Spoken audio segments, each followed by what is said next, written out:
All right. Now, to tell you more about this series and attractions, we have special guests, executive producer and director Brian Volk Weiss, and an incredible quartet of Disney Imagineers, Jeanette Lomboy, Mark Levine, Vanessa Hunt, and Dave Dura. So let's get to it. Everyone ready? Hey, everyone. All right, so Brian, I'd like to start with a few questions for you. Can you give us the one sentence pitch that you feel best describes the show? That's tough. I'm from New York. It's very hard to talk in one sentence. But we have half an hour, Brian. Come on, we got to get through a lot of questions. All right. I didn't know we were speed dating. I'm ready. Okay, it's a fun show that first and foremost is designed to entertain, but hopefully when it's over, and not to use a dirty word with that starts with an L, but you might have learned something. But first and foremost, it's supposed to be entertaining and fun. Awesome. Excellent. And a good one sentence. And thank you for not calling me on 3 sentences. The Imagineering story was immensely popular on Disney Plus. Can you talk about how this series is different and how the idea for it came about? Well, the idea, I'll go in reverse order. The idea came about, we had partnered up with Dwayne Johnson's company, $7, and we were working on a show that we had pitched to Disney Plus. And Disney Plus, they liked the show. I would say they didn't love the show. And you know, a company doesn't love a show when they don't buy a show. But they said, hey, what about doing a similar show to what you pitched, but have it be about the attractions? And I said, I'd love to do a show about the rides. And they said, don't ever say that word again. It's called attractions. And I said, my bad. And that's basically how it came about.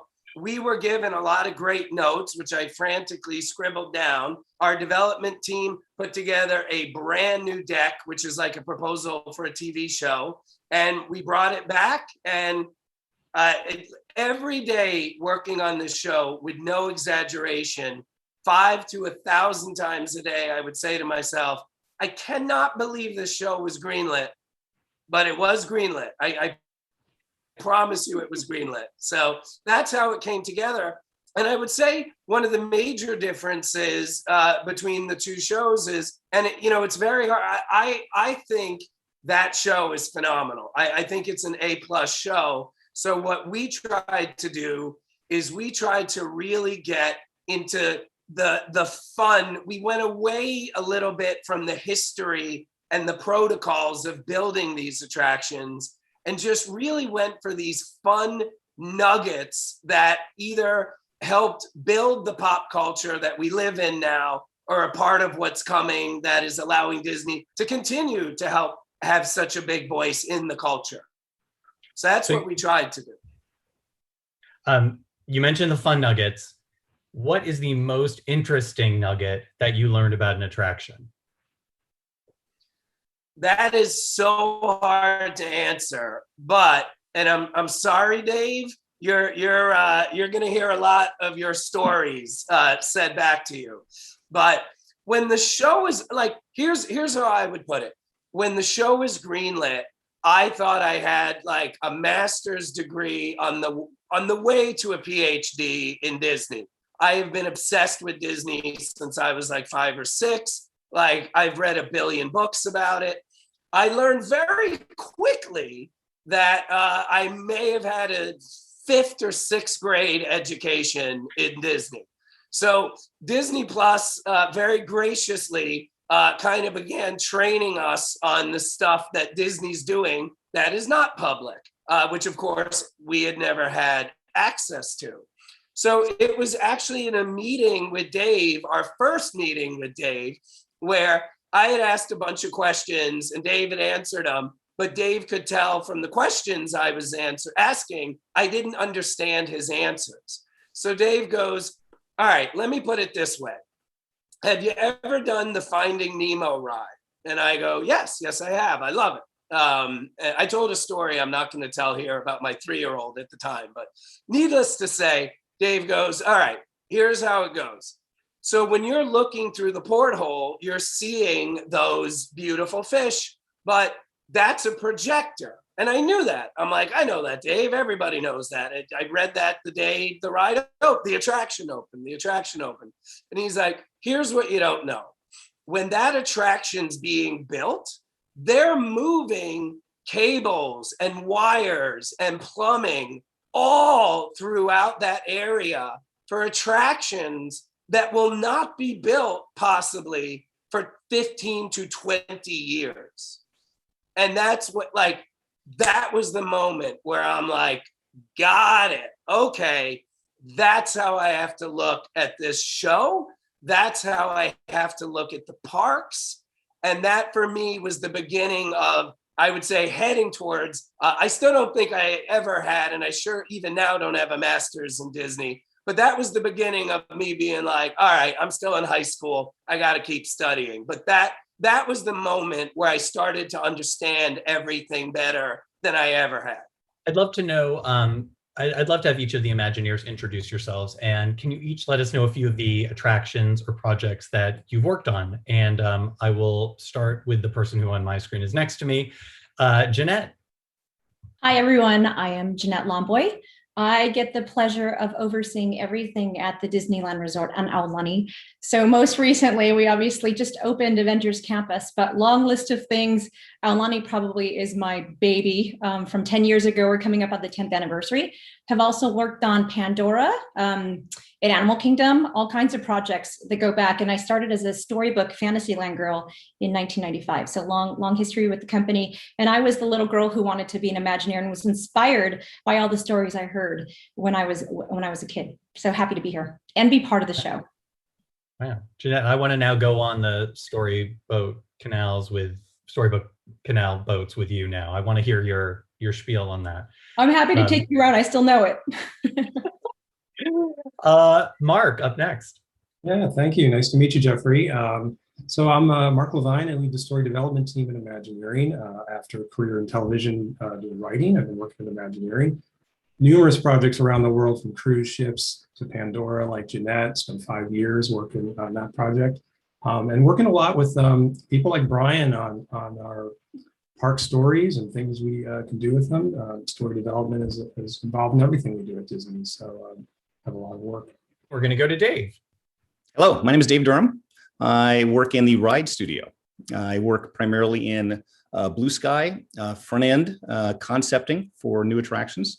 I've had the good fortune to work in creative, in production, in R&D, and the ride studio.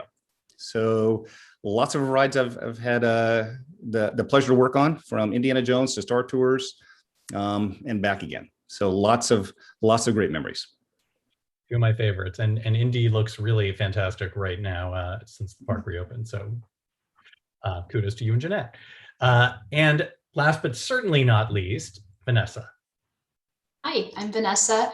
I am part of the Walt Disney Imagineering Art Collection team. We are the archive responsible for documenting and caring for all the artwork created by Imagineering for our projects around the world.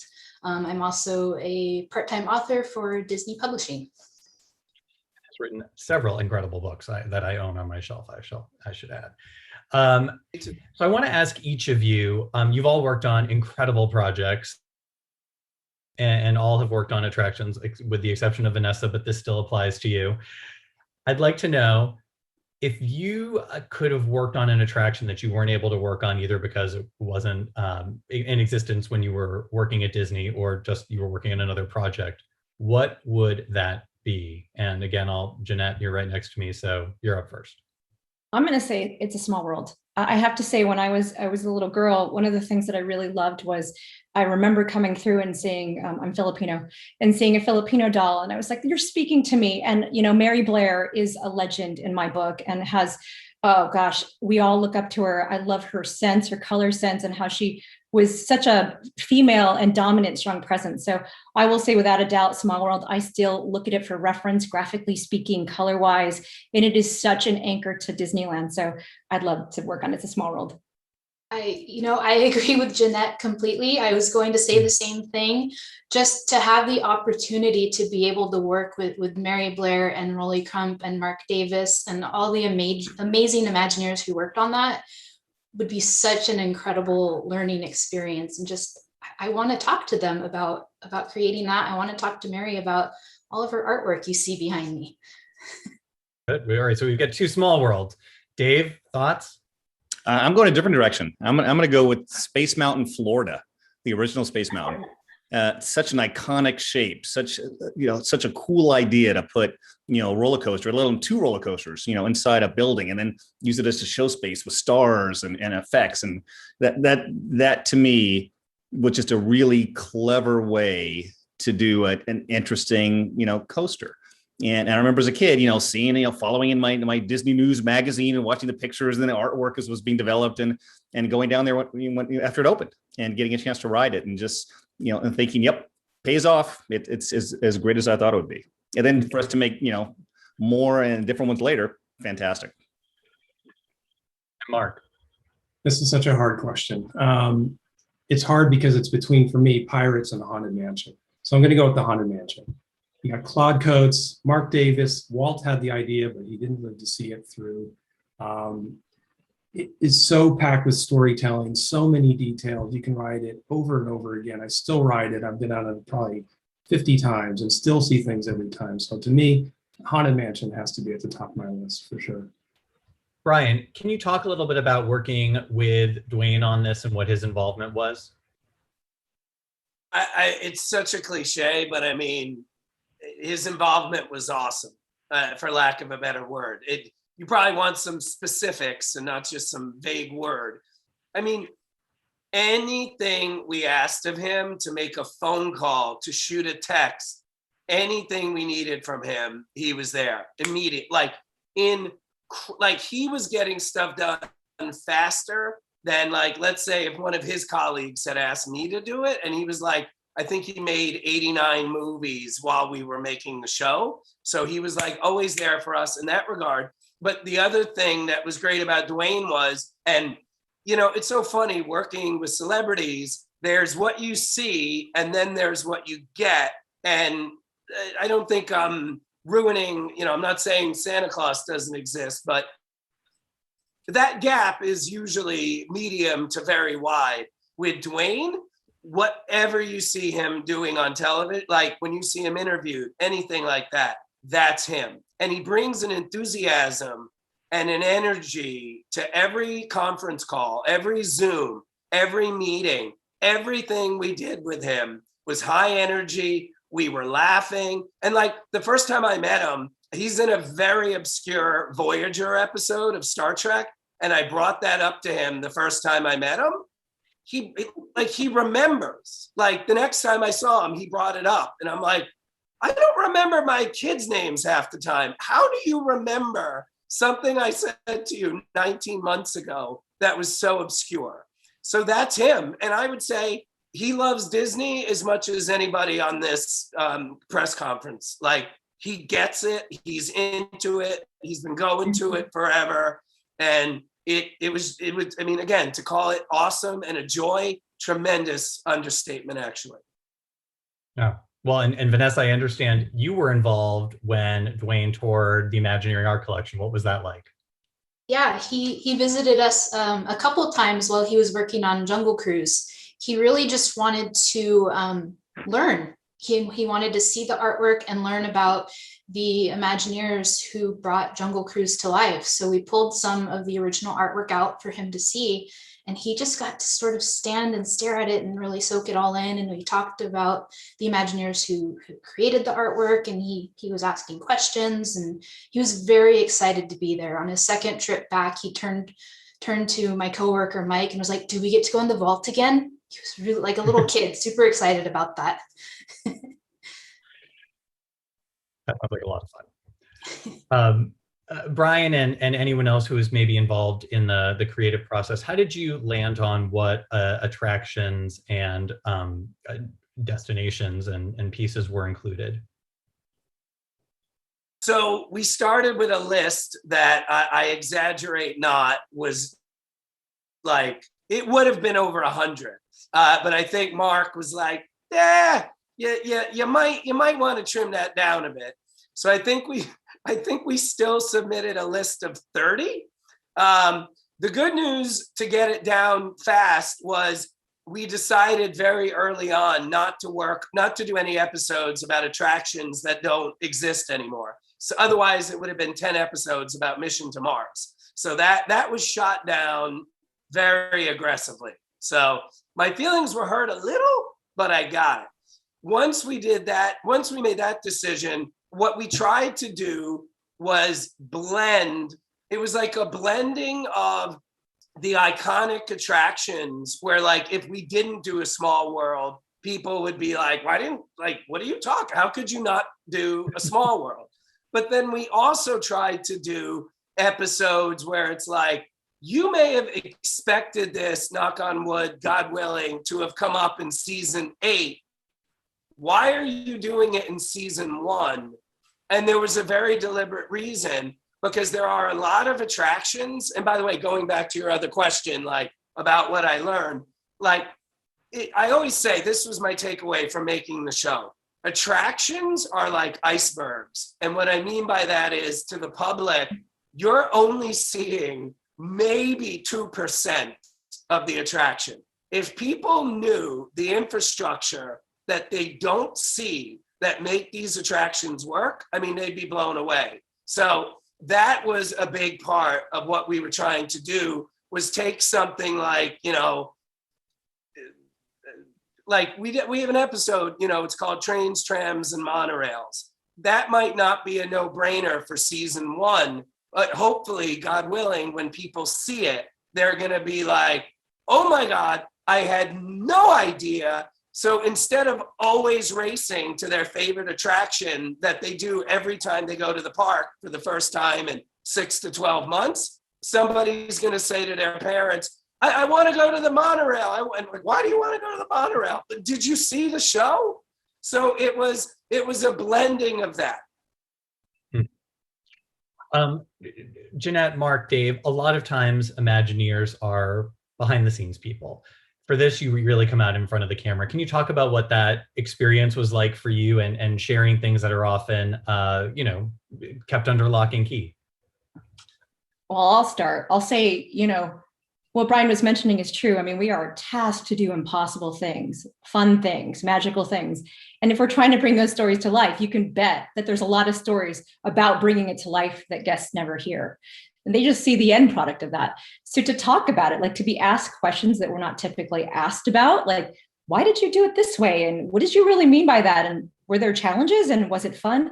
I mean, it really was great for us to kind of mine through the process of what we go through together to make these things come to life. And I think I learned a lot too in the process. I mean, I was asked a question about whether or not Jungle Cruise, the initial feeling for Jungle Cruise and what Walt wanted out of that, which was a true life adventure, whether that actually seeded Animal Kingdom. And the truth is, Animal Kingdom is a fulfillment of Walt's vision of Jungle Cruise. He wanted to deliver guests into Africa with animals. And that's what we did years and decades later.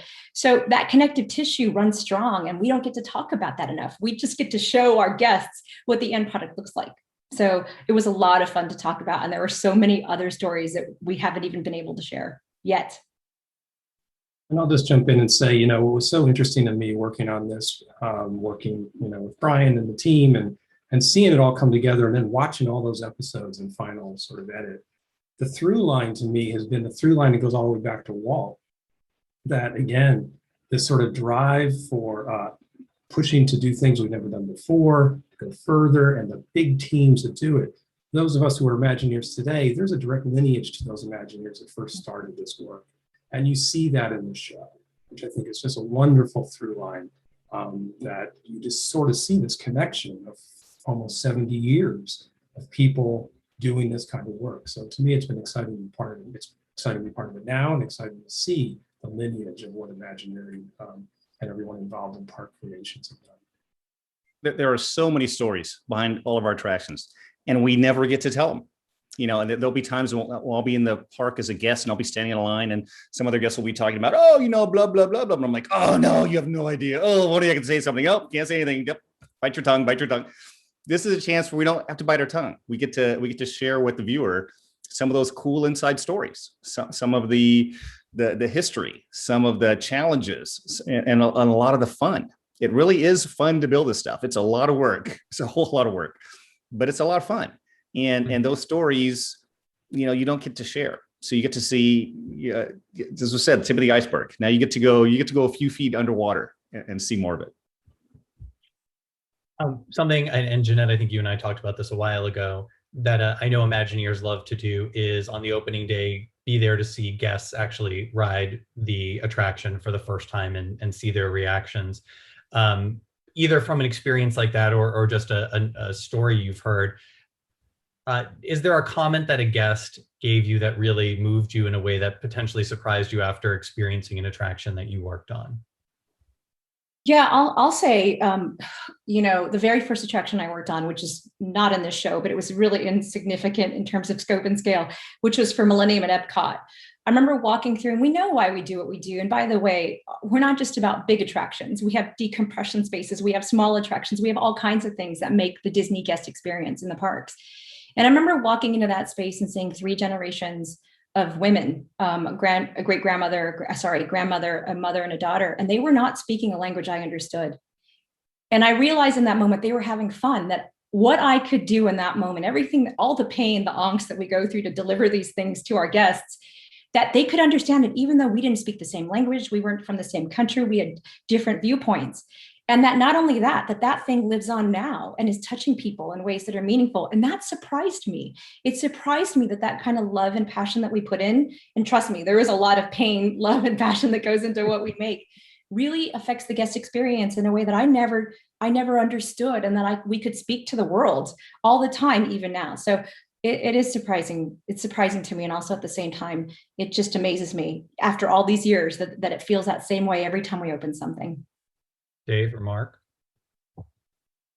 Yeah, a ton. Literally, the coolest thing for me as Imagineer is to be able to go stand by the exit of a new attraction that we open, and you've put years, working with a team, so many hours, so many meetings, so many decisions, and you have the vision the whole time as to what you hope that thing will end up being, and then when all is said and done, the guest literally speaks as they come off the ride and you're listening.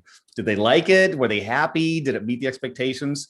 And what I watch for is, do they run right back around and get back in line again? And it's this thing where you don't have to say a word. Their actions say it for you. And you just sit back and you smile.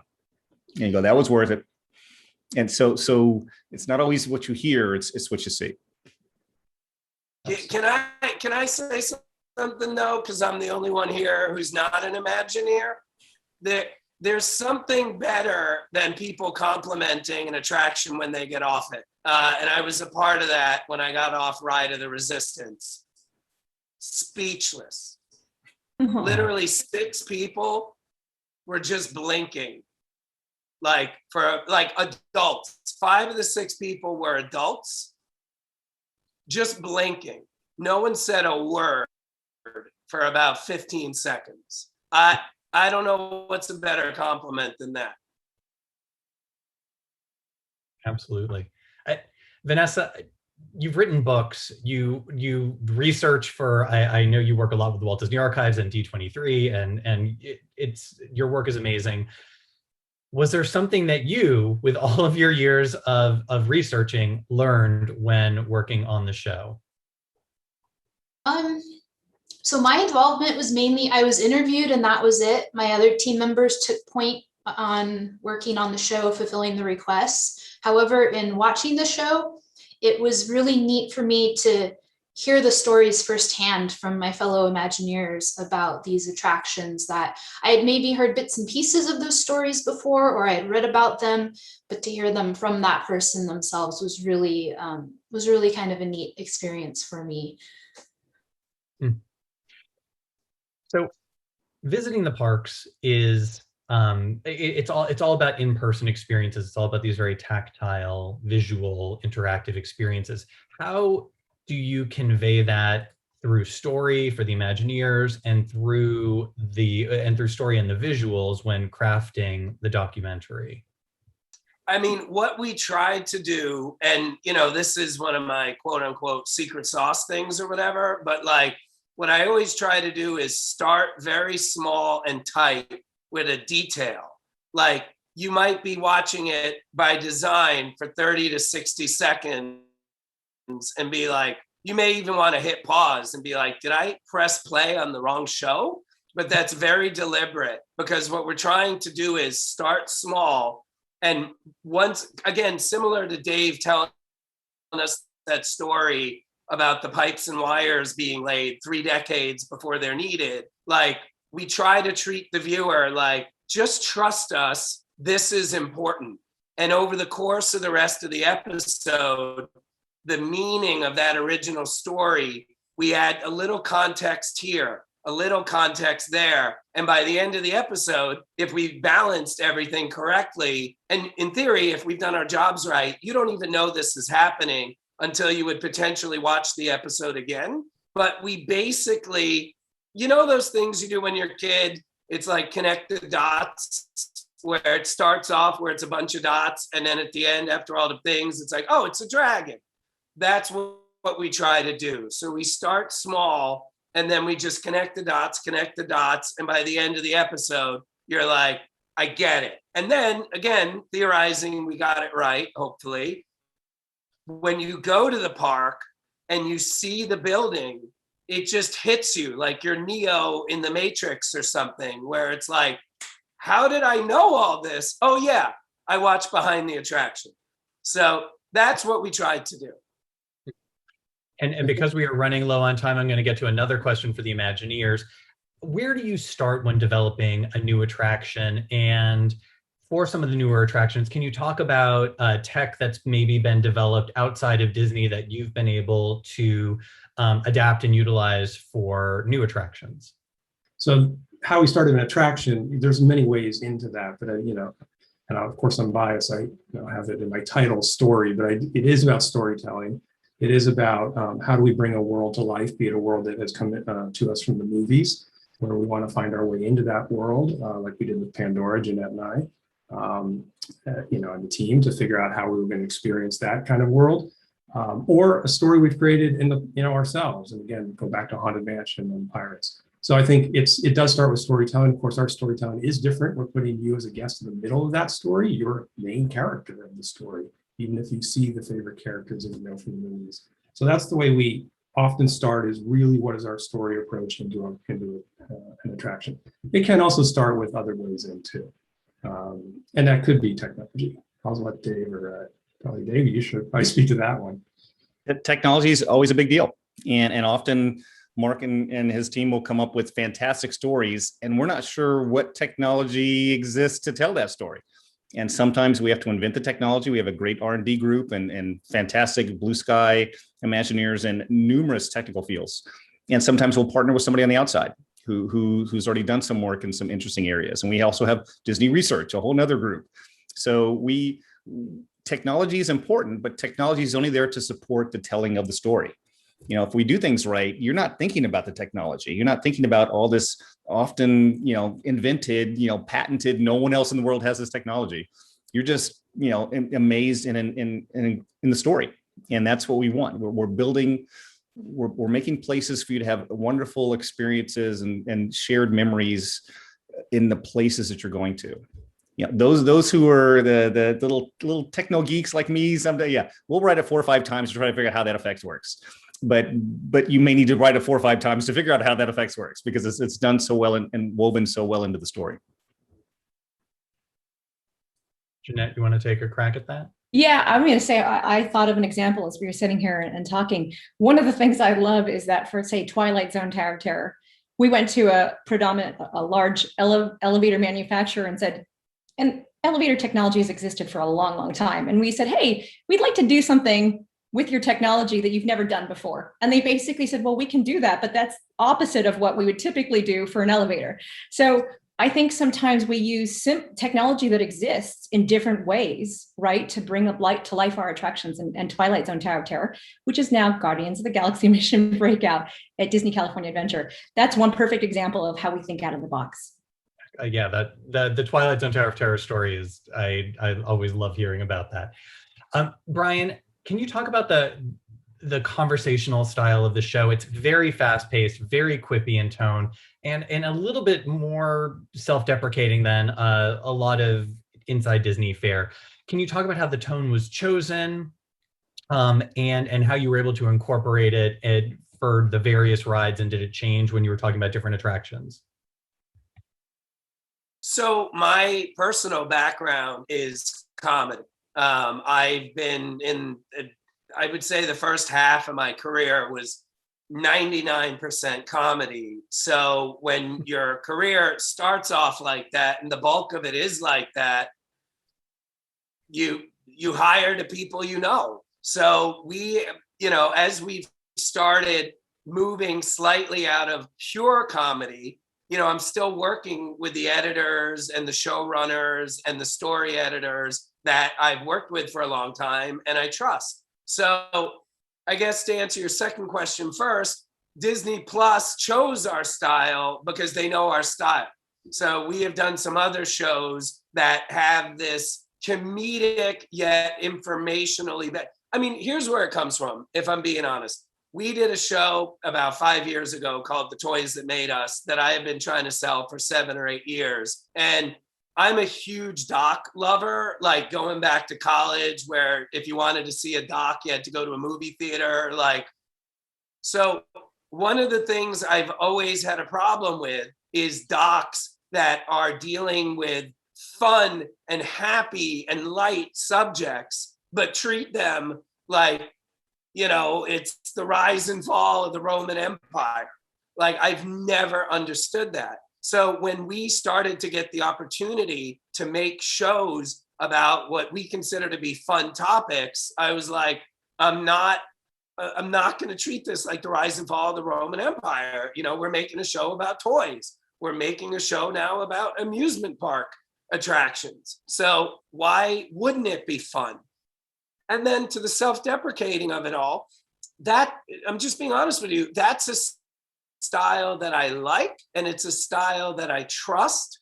And it could be because I grew up in New York, I don't know, but I find people or shows or things that take themselves too seriously don't get the respect that they should if they're just being honest and saying, listen, we're not gods. We haven't made a perfect amusement park. We changed amusement parks forever. If you look at what amusement parks were before Walt Disney did what he did in Anaheim, it's night and day. But it's a show about something made by humans being watched by humans. How can you not be self-deprecating? Of course you could be not. You don't have to be. But that's why we chose to do that. Sure. So with time for one last question, I'm going to hit this with everyone, although I'm not sure if all the Imagineers have seen all the episodes, so there may be some guesswork involved here. But there's a lot of ground covered in the series of the 10 episodes, a lot of attractions crammed into each one. And when I say crammed, I mean in a loving, magical way. Can you each come up with one attraction to see included potentially in a future episode, should there be a season 2 of the show? Starting with Mark. Flight of Passage. Avatar Flight of Passage. I'm biased. It's a good Vanessa? I'm going to go with Sinbad's Storybook Voyage, Tokyo Disney Sea. Good one. Dave? I'm going to go with Kilimanjaro Safaris at Animal Kingdom. Jeanette? I'm going to go classic. My favorite attraction of all time is Disneyland's Pirates of the Caribbean, but it is expressed differently. And our most recent Pirates of the Caribbean in Shanghai is such an amazing technological masterpiece, and really one of the finest rides in the world. So I would love to see that covered. And I'm sure that was on the short list of things that got cut, Brian. Right? Season 2. Number 11. Number 11. All right, Brian, take us home. Can I bring back Mission to Mars, or is that still a no-go? No, easy. Indiana Jones. Like Rise of the Resistance may have finally edged it out, but I have ridden that attraction conservatively. I went to the park once, and every park hopper I did, or not park hopper, every Easy Pass I did, the entire day was Indiana Jones. I know everything that's coming, and I am still always surprised. I always find something I hadn't seen before, always. So that really was, no offense, that really was number 11. Well, hopefully we will get episodes 11 and beyond.